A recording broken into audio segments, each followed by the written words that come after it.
Welcome to the physio dose. और आज हम बात करेंगे सबसे बड़ी गुड न्यूज जो आज सभी डिस्कस कर रहे हैं। सारे सोशल मीडिया से आपको ये खबर मिल चुकी होगी कि आज हमारे फिजियोथेरेपी के लिए सबसे बड़ा दिन है, दैट इज 23 अप्रैल। सबसे पहले हम बात करेंगे NCAHP एक्ट के रिगार्डिंग, जो कि है national commission allied health profession act. नए नए डिसीजंस लिए गए हैं जो कि आज हम अच्छे से डिस्कस करेंगे। सबसे पहले थैंक कहना चाहूंगी याग्ना शुक्ला मैम को एंड इफ्तिकार फरीद सर को, जिन्होंने ये सारे एक्शंस और ये सारे न्यू लॉज को इंप्लीमेंट करने में बहुत सारी हेल्प करी है और एक्शंस लिए हैं।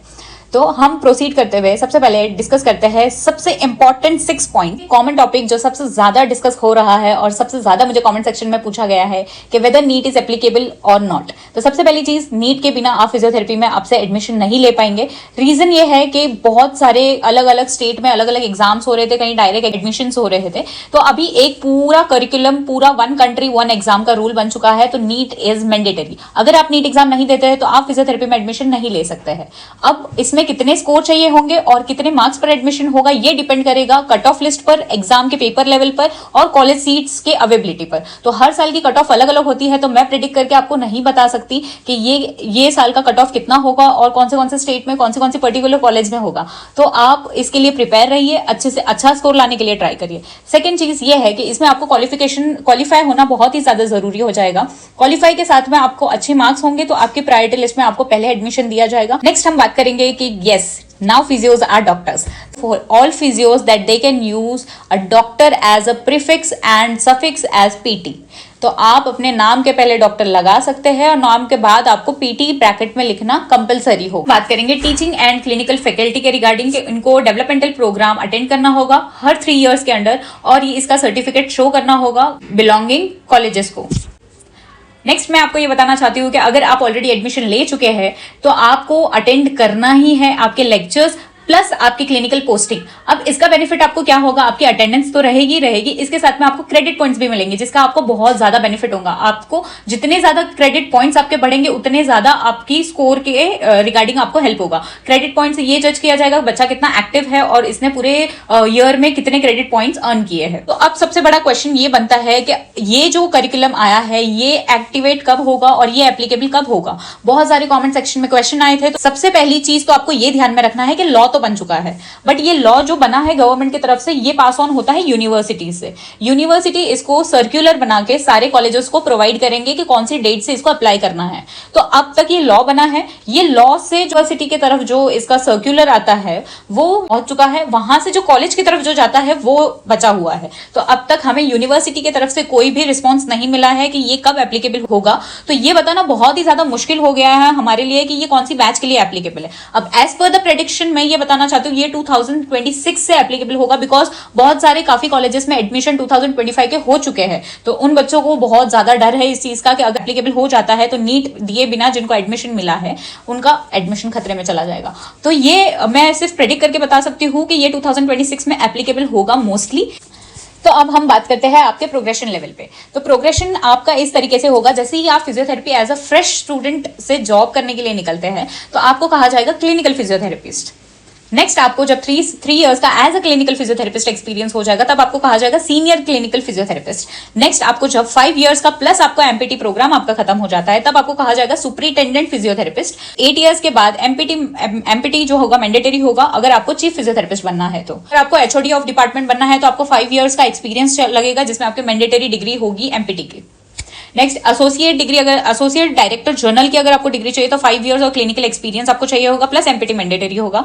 असिस्टेंट प्रोफेसर जो होगा वो फ्रेश एमपीटी कर सकता है। नेक्स्ट होगा एसोसिएट प्रोफेसर सीनियर जिसमें 3 इयर्स का एक्सपीरियंस प्लस पीएचडी डिग्री चाहिए। एसोसिएट प्रोफेसर जो होगा वो 5 इयर्स का एक्सपीरियंस होगा जिसमें से 2 इयर्स का एक्सपीरियंस जो होगा वो असिस्टेंट फिजियोथेरेपी का होगा। नेक्स्ट आता है प्रोफेसर जिसमें 5 इयर्स का एक्सपीरियंस लगेगा और PhD plus 13 years of teaching का एक्सपीरियंस। नेक्स्ट इज डीन जिसे सारा इन चीजों का एक्सपीरियंस होगा। तो सीक्वेंस में अगर शॉर्ट में मैं आपको समझाऊं तो आपको जब आप फ्रेशी बन के निकलोगे तब आप बनोगे clinical physiotherapist, then senior clinical physiotherapist, then superintendent physiotherapist. Next is chief physiotherapist HOD and next होगा assistant physiotherapist, assistant professor, associate physiotherapist, professor and then dean.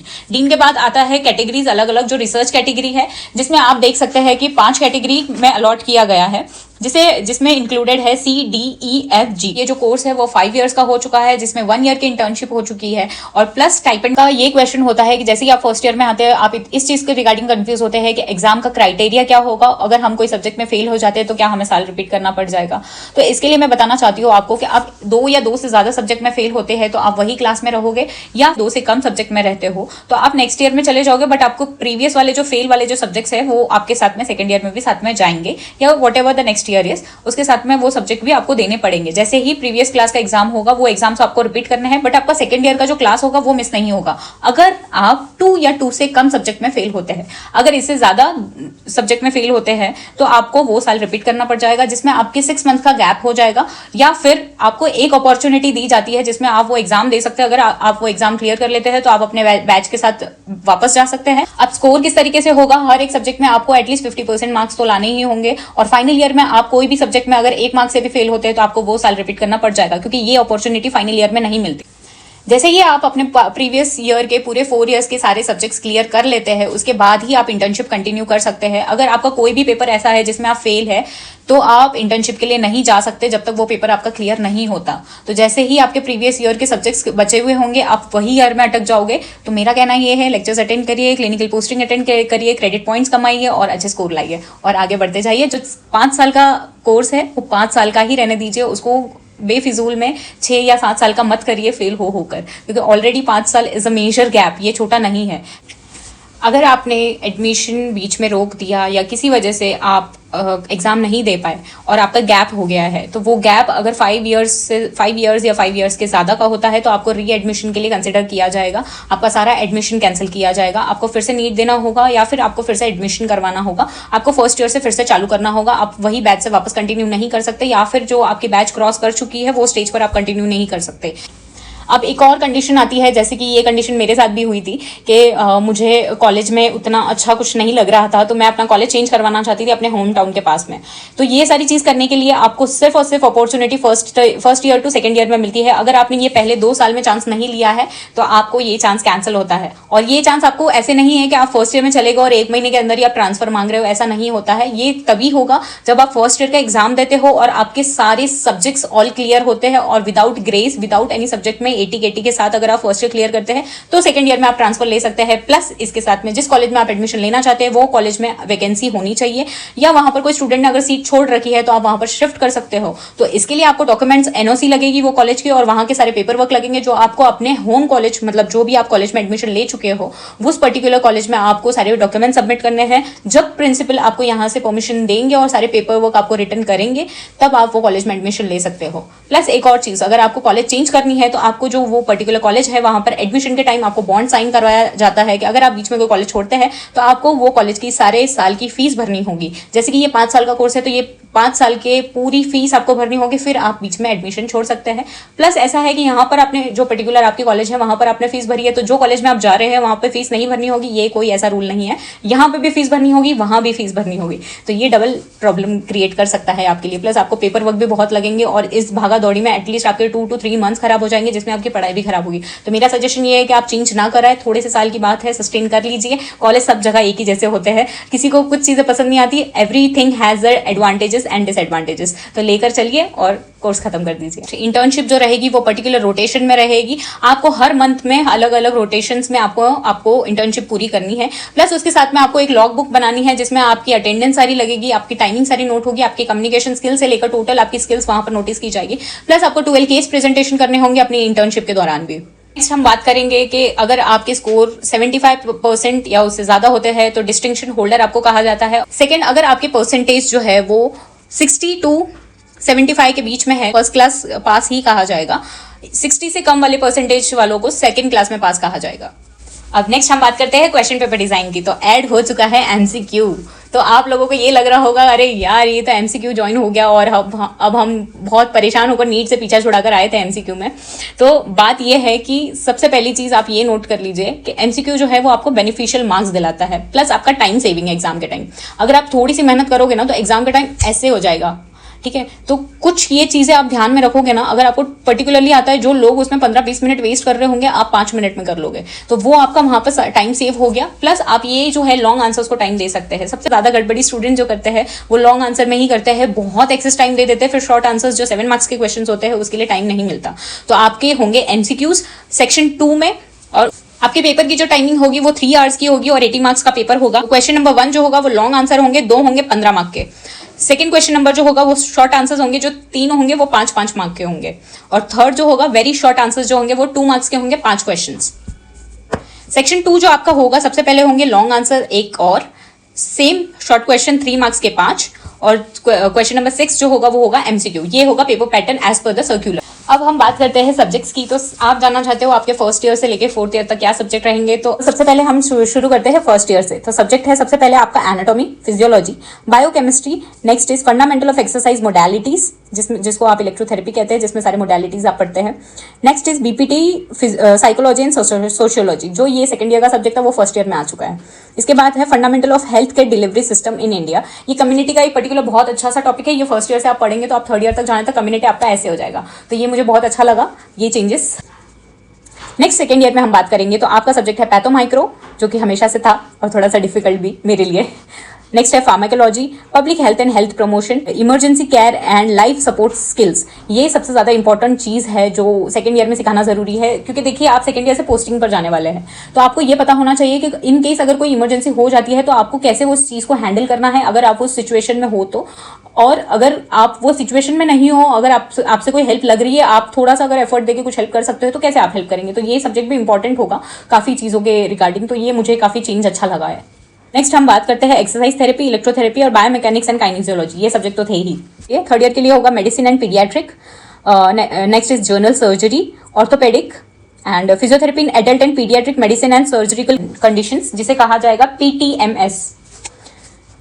Next बात करेंगे हम physiotherapy in adult and paediatric orthopaedic condition and physical function diagnosis and prescription, जो कि आपका FDPS था वो हो गया PFDP। And next is research methodology, biostatistic and evidence based practice. ये जो 4th ईयर का सब्जेक्ट था ये हो गया 3rd ईयर में। And next is clinical education, जो कि आपको पोस्टिंग में ज्यादातर सीखने मिलेगा। प्रिस्क्रिप्शन, जिसे PTS कहा गया है। तो अभी 4 सब्जेक्ट से 5 सब्जेक्ट हो चुके हैं। तो मुझे ये लगता है कि ये चेंजेस काफी इंपॉर्टेंट और अच्छे किए हैं। आप और फिजियोथेरेपी में बहुत कुछ सीख सकते हैं। तो आई थिंक कि आप लोगों को BPT में एडमिशन लेना चाहिए। नेक्स्ट इसमें एक और सब्जेक्ट ऐड हुआ है जिसमें legal aspect, ethics management and administration होगा, जिसे PTLM कहा गया है। और कम्युनिटी फिजियोथेरेपी एंड रिहैबिलिटेशन होगा, जिसे CPTR कहा गया है। हम बात करेंगे 4th ईयर के सब्जेक्ट की, जिसमें neurology, psychiatric and neuro surgery सिखाई जाएगी। नेक्स्ट सब्जेक्ट जो होगा second, physiotherapy in adult and paediatric neurology and neuro surgical condition, जिसे PTN कहा जाएगा। थर्ड जो होगा वो cardio thoracic disease and surgeries, जिसे CTD कहा गया है। Physiotherapy in adult and paediatric cardio thoracic condition and surgical condition, जिसे PTCT कहा गया है। Fifth is sports physiotherapy and exercise, में सेम पैटर्न होगा, जिसमें थ्योरी आपका होगा 80 मार्क्स का एंड प्रैक्टिकल होगा 80 मार्क्स का। 20 मार्क्स जो होंगे वो आपके इंटरनल कंसिडर किए जाएंगे। इंटर्नशिप की गाइडलाइंस दी गई है। अगर आप चाहते हैं कि मैं इंटर्नशिप गाइडलाइंस पर भी वीडियो बनाऊं तो प्लीज कमेंट बिलो। और ये हो गई मैक्सिमम चीजें जो मैंने सारी कवर कर ली है। अगर आप पोस्टिंग के रिगार्डिंग पूछना चाहते हैं इंटर्नशिप की, तो मैं आपको पोस्टिंग के रिगार्डिंग बताती हूँ कि 1 महीना आपकी पोस्टिंग होगी मस्कुलोस्केलेटल में, सेकंड होगी neurological, third community, fourth cardiology, fifth pulmonology, TB hospital and medicine के रिलेटेड, सिक्स्थ होगी स्पोर्ट्स फिजियोथेरेपी, जिसमें आप एथलीट्स के साथ में काम करेंगे, बहुत मजा आने वाला है ऑनेस्टली। नेक्स्ट होगा ऑब्स्ट्रक्ट एंड गायनेकोलॉजी डिपार्टमेंट, जहां पे आप चाइल्ड बर्थ से रिलेटेड, ANC PNC से रिलेटेड काफी चीजें सीखने मिलेगी। फिर आता है पीडियाट्रिक डिपार्टमेंट की, कैसे बच्चों को हैंडल करना है, आपको ये समझ आएगा। Next is surgery and oncology. Oncology is the vast subject, जिसमें आप कैंसर पेशेंट्स को देखोगे और आपको समझ आएगा कि आपका इंटरेस्ट इन फ्यूचर किस चीज में है।